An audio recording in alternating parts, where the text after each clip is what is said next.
Welcome, Rick, to Happy Investing HQ. Thank you. We have Rick here today because he's going to be explaining about what a quantity surveyor does. A lot of you might have no clue what that is, what they do. And as a property investor, there possibly be a point, depending on how big you're going to grow and how much development size is going to be, you may need one and they may hopefully save you money. So let's dive in. Rick, first question.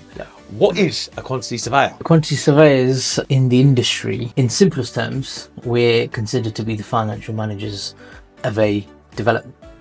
Right, that's nice and easy. So like an accountant, bean counter of bricks and materials and labour as well. Exactly that, yeah. Okay, great. At what stage should a property investor or developer think about engaging a quantity surveyor, and why are they so crucial to have? In my opinion, investor developer should always get QS involved at the earliest possible stage, predominantly because, answering the second question, it's crucial because the most important thing on any investment is the budget and the profit, basically. And the earlier we get involved, the earlier we can tie in with the vision of the investor and the developer and try and save money on the outset.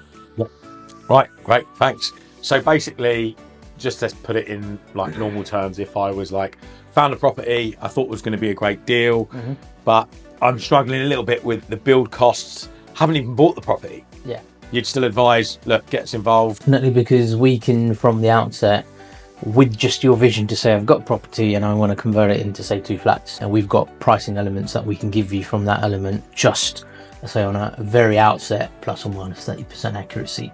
Yeah. And obviously that can be worked through once you buy it and sign it. Are there any sort of rules of thumb people can use for refurbishment, new builds?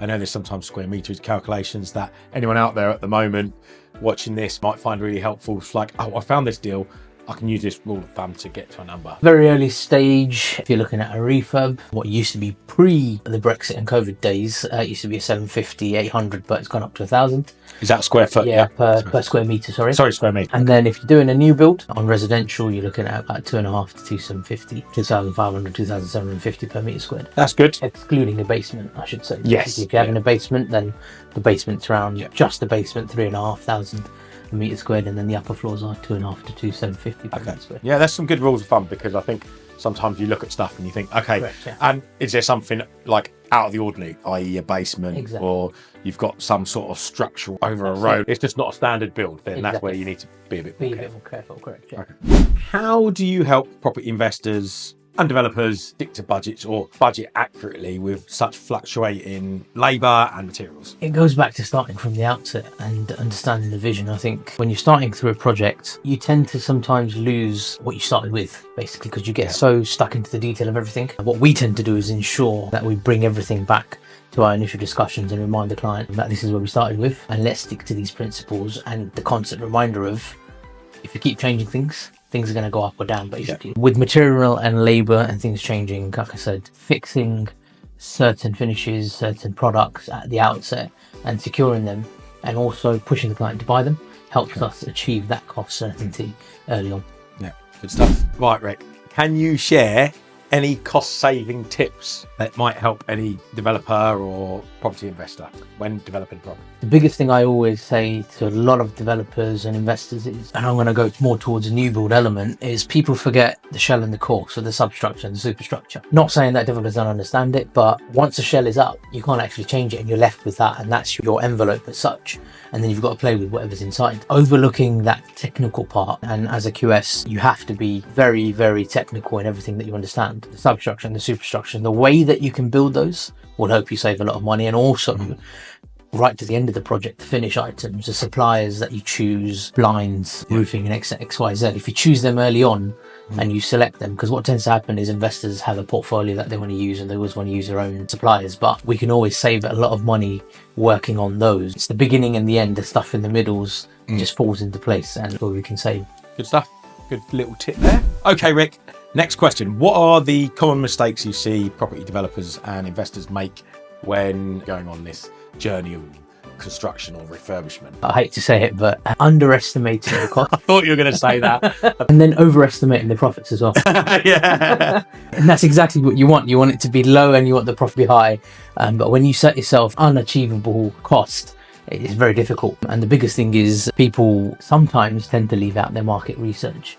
and seem to think that they can use what they've had before. Don't get me wrong, everyone's done that. I think everyone's Exactly. made that mistake. I remember the first development, very green, didn't have a clue, and nearly spent double what I thought it was going to be. Sure, you've seen that. It does. What are the main financial risks, and how can you quantity surveyor prevent them when doing a refurbishment or development? The obvious main financial risk in any development or investment is the fact that any unforeseens. To caveat that, obviously people have contingencies, but over and above that, what we do is to mitigate the financial risks and any of the risks. As a quantity surveyor, we carry out risk management, have risk registers, we try to identify the risks and then de-risk the whole thing. At any point in a development, once you've designed everything out, you should be left with around 5 to 10% of risk, and you might put 5% into contingency and 5% left as the unforeseens basically. But it's identifying those early doors. Would you always recommend sort of a 10% buffer? I always have a 10% buffer, and you know what? Sometimes you don't have to reveal that. Sometimes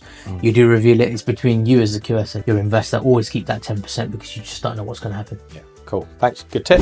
Have you ever experienced a development costs have spiraled crazy out of control, and how did you get involved? How did you solve the problem? Yeah, they have, and I'll have to take it back a bit to the beginning. So, in a nutshell, I think the reason why costs spiral out, it starts from, we answered it before, but underestimating the cost of things. And what we tend to do, and I say we, is what developers tend to do, is try and negotiate with a contractor really, really hard. And on a project where I worked on once, it just so happened.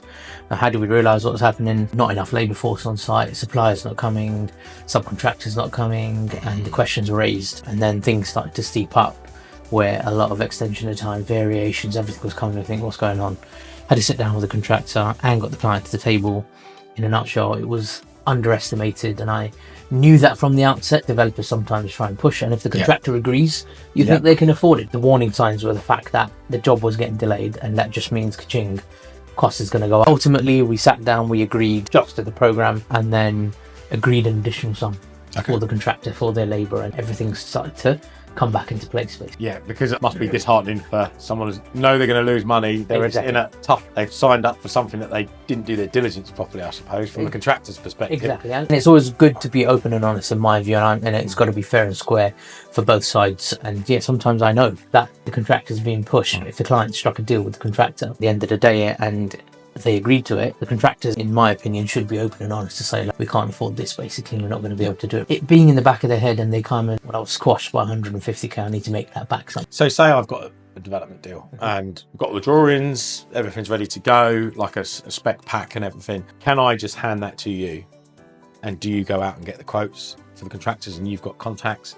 Or is that something more project management would do? Who do you normally see fulfilling that role? Project managers do it, quantity surveyors do it. It all depends on how experienced the individual is. I'm not one to say that a project manager can't go out and get the tenders, only a quantity surveyor can. But obviously I'm a quantity surveyor, so I'm going to add value to the work that I do. And the reason being why you should prefer a quantity surveyor to do it over a project manager is the quantity surveyor probably is a little bit more technical in detail and hasn't just got the vision to say, I've got to get a quote and pass it back. They probably want to subdivide it and get into the detail of getting an accurate price, because at the end of the day, whoever it is, if it's you and you come to me and you say, well, here's what happens, this come back, if we haven't studied it. But I would always recommend, rather than just giving it to us to get a price, spend time doing what we call a pre-tender estimate or a bill of quants or a cost plan, so we know what we're working with, basically, rather than it jumping out in mid-air, because a lot of developers will say, oh, can you give me a cost?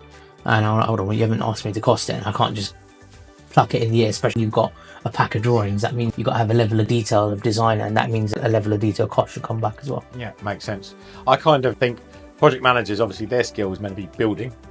Yeah. And quantity surveyors, your skill is meant to be actually knowing the cost of the build. Correct. Technically, it should be your job, in my opinion. Yeah. But there are plenty of experienced project managers that know costs of things. On a small scale, I'm not talking large scale here, I'm talking someone building a house or doing a rear extension with a loft conversion or something like that. Can you talk us through contracts? What should someone sign? How should they be legally secure when engaging in a builder? In terms of the contract, key thing in any construction contract is the procurement route. And when I say procurement route, is how you're going to be buying everything through this project now. How do we determine that?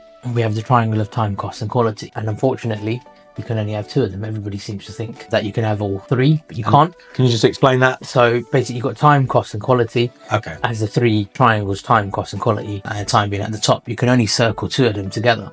People think you can have all of them. Now, if time and cost is the most important, that means quality is going to give way, which means more than anything, you're probably going to go for a design and build route, and you'll pass that on to a contractor and they design as they go along. If cost and quality is important and time isn't, it always is, but it isn't as important. It means you're going to design everything out and not leave anything undesigned, which means cost certainty is going to be there and you're going to get the quality that you want, basically. And then vice versa, time and quality means cost is not important, but usually everything ties in together. And you obviously said, how do people protect themselves from getting into a contract with a builder? There's standard contract suites out there, JCT, NEC, and there's bespoke contracts. I try and advise a client to avoid, because you're going to have your legals involved on both sides and then trying to match things. Whereas the JCT, I prefer JCT over everything. Which is an industry standard. Industry standards. And then you've got NEC, but with NEC contracts, you can pick and choose the clauses. Okay. So it can weigh either way, whereas the JCT's box standards, you've got a suite of contracts for minor works, for design and build, for standard works. And if you think that's not enough, then a client and a contractor can put their own amendments in and as an addendum to the contract, basically. And that covers both of you. Yep, some good advice there. Not straightforward. That's it. Thanks. For like potential property investors, developers and all that, how can a QS maximise the ROI, get the most amount of profit out of the deal? A little bit alluding to what I said earlier on, and it's getting really early doors embedded with the vision of the investor. And it comes down to asking the question, is this development or investment to rent? Is it to sell? Is it a build to rent? Is it a build to sell? Is it a refurb to rent or refurb to sell? That's very important, because that tells us what the vision is at the end and what you want to achieve. And then passing on the maximizing of the return is all down to, like I said, it's getting into that detail of the actual design as well as supplier selection. Now, a lot of quantity surveyors will have connections and contact with suppliers because they're working with so many other trades. It doesn't mean that we get kickbacks. We all often get asked to say, well, you get a kickback if you're choosing your supplier. No, it's not. It's just we're comfortable with the suppliers are comfortable with us, and knowing that there's a friendly face in between the investor and the developer. And actually, more so than often, they're probably offering a lot of hefty discounts. And in addition to that, I don't know if all quantity surveyors do, but I certainly do have connections direct with manufacturers, which is always an added benefit rather than buying from a retailer, basically. That's how you can, a lot of the supplier selection can help you maximize a lot of return on investment. Definitely, yeah, I definitely agree with that. So Rick, with an increased focus on sustainability, what are sort of new practices, how has it evolved, and how can it actually save money in the long run on a development or refurbishment? Sustainability is talked about a lot in the industry. Don't think we've quite grasped it yet within the industry. Obviously, sustainability is driven by social, economic, government, XYZ impact, and everything impacts it differently. But there are ever-changing methods that are coming in. Sustainability is always talked about in every project. Things like renewables, passive house design, all of those kind of things are the tick boxes that people are doing, which are probably practice most and help you save money in the long run, more so for the end user as opposed to you as a developer, basically. Yes. As a developer at the moment, I personally think things are quite expensive from a sustainable point of view. But in the long run, as we go through more and more of the sustainable construction approaches, then yeah, we can. I mean, we're working on a project at the moment, and timber construction seems to be the one to go for, basically, in terms of cost efficiency compared to a standard 350mm external envelope, basically. Okay, cool. Okay, Rick, so have you seen any really cool innovations from like a sustainability perspective and a cost standpoint as well, like all those mixed in together? For me in particular, rainwater harvesting and air source heat pumps becoming a big thing. Rainwater harvesting less as much because it involves having a tank in the ground. And so just explain a little bit about that. I love these two as well, but rainwater harvesting, rain comes onto your roof, goes into a tank, and then isn't filtered or anything, but is used for like the washing machine. Correct. Is that right? Yeah. So what would you normally, is it just a washing machine that you'd use that for? Is there any other toilet? So actually, within a rainwater harvesting system, a very long time ago, I had a discussion with an M&E designer to say that if it can be filtered through a separate, collects in the roof into the rainwater, the tank then puts it into potable water and non-potable water, but goes into potable so it can be used everywhere, basically through a filtration system, and then gets pumped back in. And that's why I'm really interested in it because we get a lot of rain in the UK. Yeah. Right. That's With solar panels we use, but we don't get that much sun compared to other countries. So using a rainwater harvesting system that can be used for potable water as well is fantastic. Obviously, if we just have a rainwater harvesting system in the tank, it just gets used for non-potable, then we tend to want to use it for brushing teeth in the morning, shower, XYZ, and if we can do that through a rainwater harvesting system, it's perfect. And will there be just an extra set of pipes round for the unfiltered water as such? That's it. That goes to the toilet. And then the other one, the air source heat pumps, would still blows my mind a little bit. How these things work and what's the average cost? Say I've got a 3-bed house, want to put an air source heat pump in. I know there's obviously grants and stuff available. If you take that out of it for the meantime, take advantage of them if you've got the grant. Just as a cost, around 25k-ish. Okay. Thereabouts, plus or minus on average. Do they take up much space? You can get, the smaller you go, the more cost increases. The way the actual air source heat pumps is, it's pumping your boiler system through an air system as opposed to a gas being pumped in. It's using the natural air and the air source heat pumps coming in. It could be located externally, it could be located outside. They're not that large compared to what they used to be. They're getting quite compact, and actually more so than anything, they're becoming, I've noticed on most projects, a planning requirement. So because it's one way of getting your energy efficiency down and your renewables in. Basically, solar panels, double glazing doesn't give you as much energy efficiency as much as an air source heat pump does. Yeah, absolutely. Next question: what are the challenges you are facing, particularly in the industry and as a quantity surveyor these days? The biggest challenges that we're facing since Brexit and COVID is the question on labour and material. Yeah. And things are fluctuating, and with the news coming Q1 2025, potential of cost increase again. Those are the challenges that we're facing, because what I've found is I have to constantly be going to a supplier or to labour supply companies or to contractors, so I know what the rates are. Before, it was a rule of thumb. In a good way, things have increased, but it gives that questionable, volatile market in the sense of, are we accurate as much as we're supposed to be, basically. Not scary, but it just means we're on our toes, and we have to constantly be ensuring that our rates and prices are correct. Yeah. If I was doing a tiny little extension in the garden, could I employ a quantity surveyor? Is it going to be cost effective for me? Might not be a cost thing, it might be a I don't know what I'm doing thing. Can I help? But someone who's done a few, they might not engage a QS for a small amount of that. Is there a sort of sweet spot where it starts becoming a cost that's needed as such, or not needed but is really worth that investment to get a return back? Is there a sweet spot you normally find that work cost amount? Are you asking in terms of fees, or are you talking about like for feasibility? So from a developer's perspective, say your fees were 10 grand on this development, but I'm only spending 40 grand on an extension. Doesn't work, it's not feasible.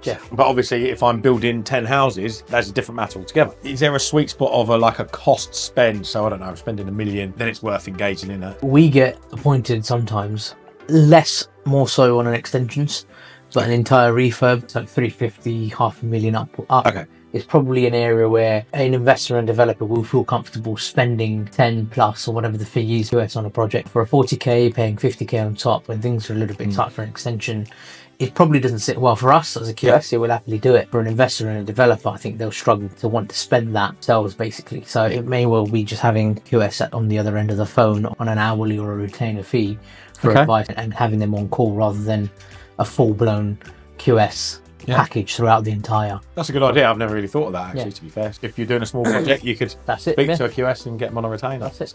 Good shout. Thanks for that, Rick. How has Quantity Surveyor changed with technology advances and the BIM, building information modelling, and digital product management tools? I was trained in the traditional way. With BIM, with digital project management tools, touching on BIM, I don't think we've really grasped it again. What is it? So building information modelling is, in a nutshell, it's a 3D model of a building, and you get the outset. The reason I think it was created on the outset is to avoid design issues, and it's to give a vision to a client in a 3D way. With BIM, you can command the models, you can ask it things. A bit similar to how AI has evolved, but BIM was on the radar a very long time ago. I think the government had some sort of an initiative with BIM, but it's kind of fallen through. Is there any AI involved in it, like to construct those models, or is it still very human? I think it's still very human orientated. The AI element of BIM probably is when you can ask it a question, it will tell it you back, but it's only telling you back what you've input into the system, basically. I think that's similar to AI in general as well. It gives you back as much as you put in, basically. And in terms of digital project management tools as well, I mean, from a QS and a quantity surveyor's point of view, I learned the old school centerline girth measurement, And when I talk to younger people about it, and they're like, what the hell is that? Because they're measuring everything on CAD, or they're measuring everything on Costex and that kind of stuff. And when you ask them to even build up a rate, how do I do that? Because they're bought into the industry with built ready rates into your cost plan systems, your cost planning softwares. Whereas when I question the rate, and they're like, oh, how do we break down? How does labour, plant and material come into this, and prices come in? People aren't going through the traditional way. Technology is advancing so much, but we're forgetting the simplistic ways. And actually, 9 times out of 10, I can get a quicker measurement to do the centre line measurement than a graduate or an intermediate person who's come new into the industry using the software to measure something, basically. Something that I can do in 3 days will take him 2 weeks. Cool, thanks for that. Any first timers out there, newbie property investor and developers, what advice would you give them when managing costs like any refurb development and working with a QS? Listen to us. That's a nice, I like that answer. A short and punchy answer, but I think what happens a lot of the time is new developers, new investors that come into play, they've been researching a lot about things, and work with your QSs is what I would say. We're here to help you achieve what you need to achieve at the end of the project. And it may be a vision, it may be financial gain. Of course, it's always financial gain at the end of a project. You won't do anything at a loss, but work with us. We're here to help you. Do your market research. That's the most important thing. When I say market research, data analysis, locations and so on and so forth, it's very easy to just use Google to find something, but Google doesn't give you the full detail about anything. It's just research, and it's what put into the internet, and sometimes you don't know what level of detail you're doing. Work with other developers, speak to other developers, ventures. It's always good to do a JV with someone at a first time, because you learn a lot more with someone, and a lot of JV developers, joint venture developers, are looking for first time developers to come on board, more so to train them as well, because they're looking to step up to bigger developments, basically. Yeah, and I can concur with that, definitely. First development, we actually used a QS, and it was 9 studios we were developing. We had some quotes, this was 13 years ago, and we had costs of 130 up to close to 200. Yeah. And he said it's going to be over 200. And it was, in the end. What did we do? We went with 130. He said, look, I think you're just going to end up there anyway. And so listen to your QS. Very good. Yeah, that's a true story as well. In your experience, what's the differentialities between a successful property development and not so successful property development from a cost perspective? Get your numbers right. I think that's the most important thing. If you fed numbers and your QS gives you numbers like we just answered, but you think, now I can achieve it in this much because the builder's giving me that cost, you don't want to get into a situation where you've got costs spiraling out of control. And if that happens, and you're living in a bubble because you think you can achieve it, then a successful property development is one where your market research is done, where you're also not using data from your previous project if it's not like for like. And when I say like for like, a 3-build house in central London to a 3-build house in Birmingham is completely different price. Delivery prices, material prices, everything's different, so you can't achieve it. You might use a London project for data. For a Birmingham project, I think you've made a hell of a lot of money, but you're in 2 completely different data sets, basically. So the profit margin at the end is going to look big from your calculations, but it will come down to this proportionate to the area that you're working in, basically. The other thing is really diving into the figures and your costs and getting an in-depth analysis of the costs, basically. And like I said before, don't underestimate. All right, cheers, Vic. If someone's looking to scale up their property developments as a budding property investor or developer, how should they change their approach to cost management as they scale? Starting off from, say, a 1 property, scaling up to 2, 4 and 5, I would say your approach should be the same. But what you should be mindful is, if when you're getting bigger and you're doing bigger things, the pennies and the pounds shouldn't drop through the net. That's most important, because when you're dealing with a large scale of things, whereas you've got 1, it's easier for you to focus on 1 compared to 5 or 6. And the other thing to look at is you can achieve larger discounts if you're working on 3, 4 or 5 properties, because you could be using your suppliers, your contractors to cross each other over and get bigger discounts. But my biggest advice would be just ensure the penny and the pounds don't drop through the net, because when you've got bigger stuff, you think it's fine, let it go, but those pennies and pounds actually add up to a hell of a lot across 5 or 6 projects. Yeah, thanks. Good advice, Harry. What has been the most challenging project that you've worked on? We actually came on board and had to take over from another QS firm. Landed on the desk, £1.5 million worth of variations with no backup. So yeah, exactly that. We sat there, my first question is, cool, where's the backup? No backup. One of the projects where I've had to get involved with the subcontractors as well, which I don't normally tend to, because you normally work with the contractor, the client and the contractor, but we had to get involved with subcontractors because when you've got $1.5 million worth of variations with no backup, it's just so complex. Work had proceeded, progressed, completed, the contractors jumping up and down for £1.5 million basically. First question comes to sight is, why the hell have we got over budget by $1.5 million? Have we missed something out? Things kept getting added to the project and it got bigger and bigger and bigger. In the end, they only got 800k. Basically. 800 out of the 1.5. Out of the 1.5. So around 50%, because that's the only backup they had, and they wanted more. Did they have any variation orders? They had written variation. They had written variation orders to proceed with no costs associated with it, and that's what the problem was. Okay. Where costs were associated with it, what they kept doing was, probably because the project moving at such speed, they just wanted it to progress and get it forward, and there's no way they could wait to sit down, which I kind of disagree with, because if you work on a project that's ongoing, you can sit down once every 2 weeks, once a month, bulk up your variations and sort them out. But I think it got to a stage where there was actually a lot of politics involved, and it ended up, from the client side, a few people being fired, and I better not say anything more than that. Basically. Okay. Right, so they are nightmare projects. It was, yeah. There are nightmare projects that happen, but there's always a solution at the end of it. Yeah. Okay. Thanks. What do you enjoy about being a quantity surveyor, and what do you enjoy about working with like small scale property investors and developers? The biggest thing is, and I've answered it to say, we like to get involved early on to believe in the vision. The best thing that I enjoy about being a quantity surveyor, working with developers, investors, is the fact that we can bring the vision to life, and that's the most important thing. That satisfaction that we get. Yes, of course, we want our fees paid and it puts food on the table, but it's people like yourselves, your vision coming to life, and we can help you do that from a financial point of view, as well as a long-term life cycle point of view as well. And it's getting embedded with clients and investors like yourselves that we can help build your vision for the future, basically. And the fact that we can be a part of that and help achieve that is the most satisfying thing, basically. Yeah, cool. Thanks, Rick. Right, I'd like to say thanks to Rick for coming and joining us. Thank you for having me. Yeah, it's been good. We've got some great insight as a QS. So now, you guys who didn't know what a quantity surveyor was before, hopefully you've got a pretty good idea. Rick, where can people find you if they want to get in contact? Get in touch with me. We're on LinkedIn. Obviously, Earl Kendrick Cost Management is the company where I'm a director of. We're actually a multidisciplinary company in construction. So we do M&E design, we do structural design, we do particle surveying, drone surveys. So all of your needs for your property and your developments, come and get in touch with us. It's Earl Kendrick Group and Earl Kendrick Cost Management. Drop me a line on LinkedIn. We're earlkendrickgroup.com. Fantastic. Thanks again, Rick. Thank you.